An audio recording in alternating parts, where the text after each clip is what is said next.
Hi folks. So my buddy Jeremy was like, hey, can you machine a railroad tie? And I had never had that kind of a question before.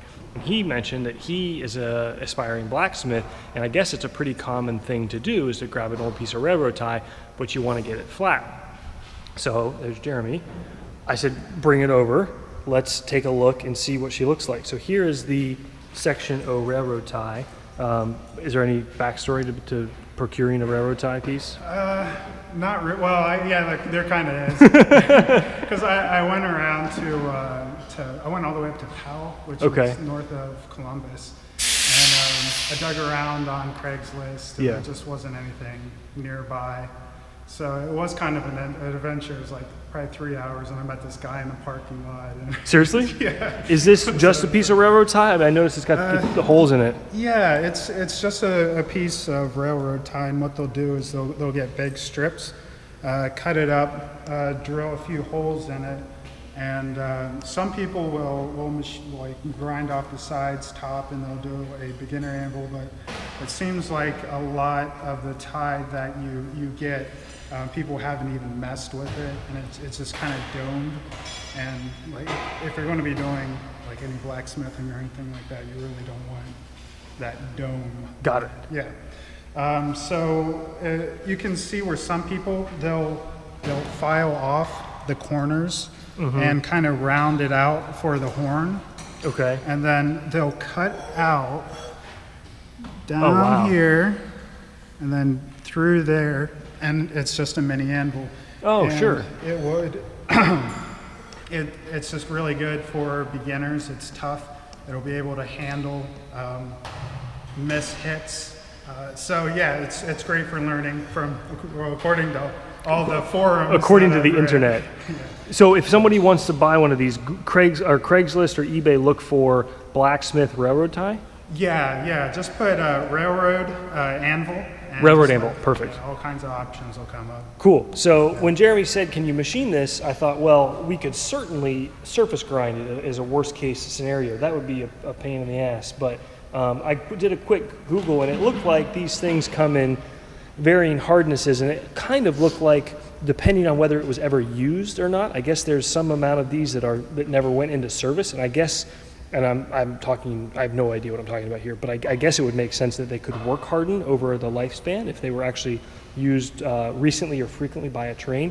So I thought what we would do first is just do the old file test. So Jeremy actually did a bunch of grinding on the top of this, and obviously that grind is going to get through anything, but I'm just going to take a file here, and if you listen, you can hear that this file, which is not particularly good or sharp, had no problem cutting into that. So that tells me this is plenty soft for us to handle on the Tormach. So let's throw it in the Tormach, use the SuperFly with a steel insert, and let's just face this thing down. And your goal is you just want something flat, right? Yeah, just something flat, so that when I need to keep things flush, I can. Yep. Yeah, so it's pretty key that at least part of it is good. And is it okay if we have the top be flat to this plane, basically? They would be theory parallel faces, right?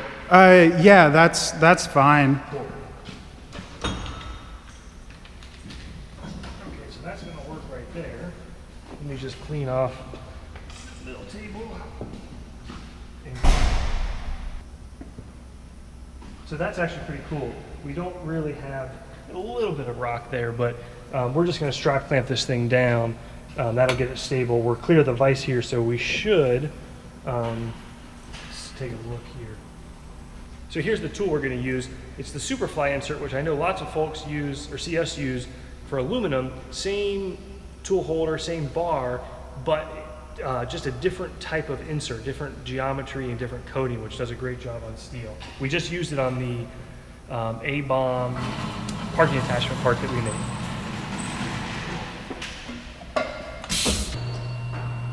Perfect. So that's plenty of travel to clear the left side.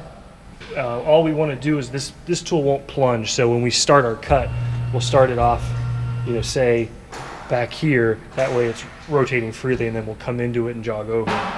So let's just use some strap clamps to get this guy secure. All right, couple strap clamps, got her down, we got enough travel.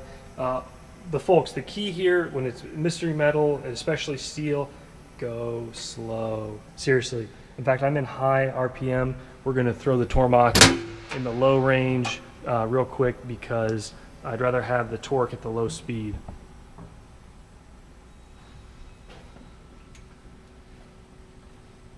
Something I do about once a year.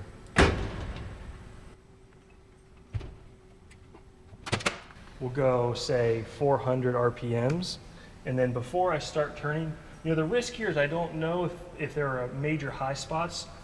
It looks pretty darn level, and you know what I'll do is I'll just kind of sweep across this face and see if there are any major, don't appear to be any major variations.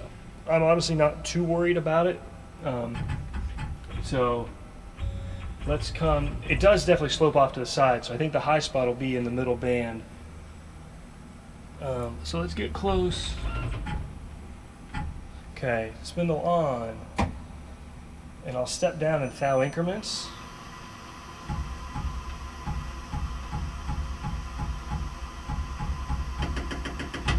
Okay, we're hitting there. Stop the spindle. I can see the mark right there. Actually sounded good. We'll come off, and I am going to go a little faster. We'll say 800. I'm going to come down 10 thou, and just, actually 20 thou, and let's just see what we get. I'll jog it 4%.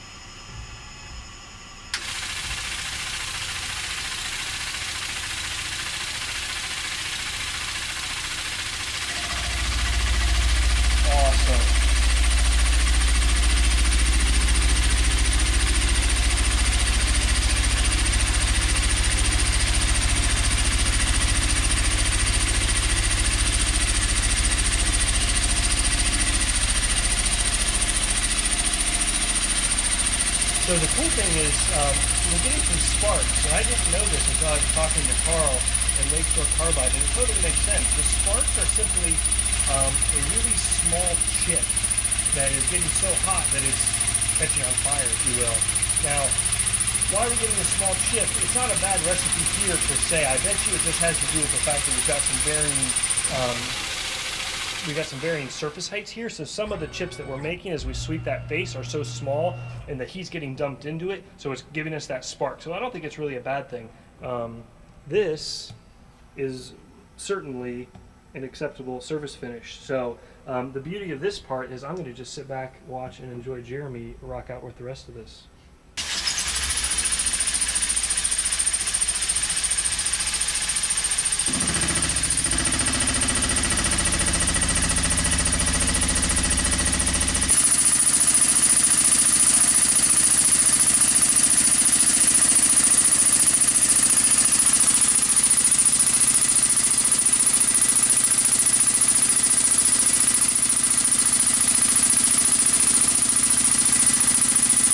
We're getting a nice straw color to it. Focus. We're getting a nice straw color to it. It's a real chip. It's breaking. I like that. This is, I thought we might have to fight this a little, but really it's pretty easy.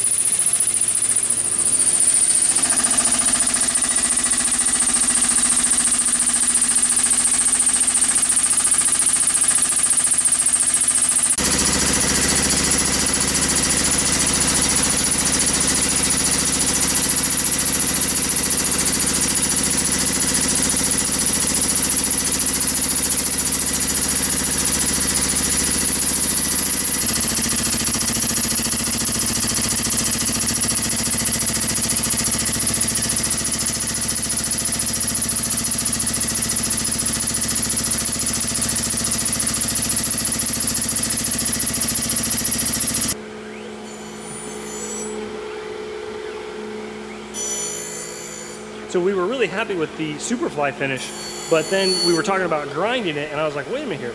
I wonder if this thing will fit on the surface grinder. So it's it did fit. We're up a little bit higher, certainly higher than I've ever cut with it, and I had to shim the part in just a hair. So look, we're not making a set of, you know, precision blocks here, but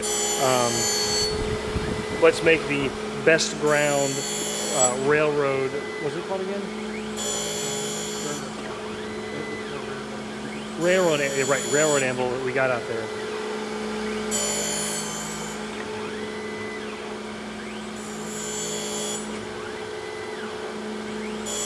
I was watching Tom Lipton's video when he got that new grinder, and I gotta buy one of those Norton, like what is it, a 27 or something, kind of like a universal wheel.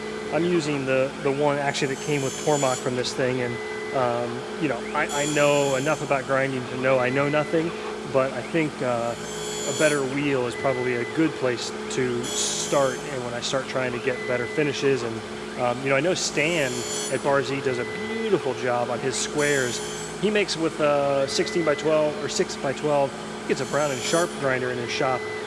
So lots to learn on there, but this is kind of cool. Just really just having fun here. Joe, do you like it? Do you like the railroad anvil? So there, folks, in 15 minutes is a Tormach Railroad SuperFly surface ground sort of bench anvil, which was certainly quite flat, given that I think a lot of folks end up kind of pulling this off with a hand grinder. I know I've got to learn a little bit more about grinding because I know that wheel was getting a little loaded up, and you can see it in the finish there. He said I think he said if he really likes it, he'll probably invest in a better anvil. This is just a starter. Right, just something to learn on, because the steel is a little bit more forgiving than a piece of iron. So it's great for learners.